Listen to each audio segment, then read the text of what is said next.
ભારતીય જનતા પાર્ટીના અતિ ભ્રષ્ટ નેતાઓ અને એમના પસંદીદા અધિકારીઓએ એકબીજાના મેળાપીપણામાં સંપૂર્ણ ગેરકાયદેસર રીતે આખો ટીઆરપી ગેમિંગ ઝોન ઊભો કર્યો અને ચલાવ્યો અને એનું પરિણામ આવ્યું કે ગુજરાતના 26 નિર્દોષ નાગરિકો, બાળકો સહિત આપણે ગુમાવવા પડ્યા। એ વખતના દ્રશ્યો સમગ્ર રાજકોટ, સૌરાષ્ટ્ર અને ગુજરાતે જોયા છે। 5-6 ફૂટની કાયાના બદલે એક નાનકડું ટોપલું અને ખોબો ભરીને લાશના ટુકડા આપવામાં આવતા આખું ગુજરાત હિપકે ચડ્યું હતું।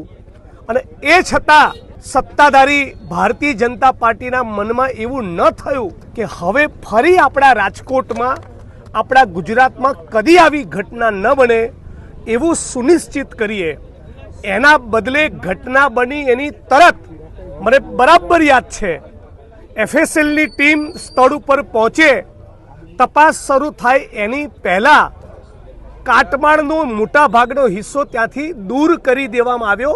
એટલે કે એક પ્રકારે ડિસ્ટ્રક્શન ઓફ એવિડન્સ, પુરાવાનો નાશ કરવામાં આવ્યો।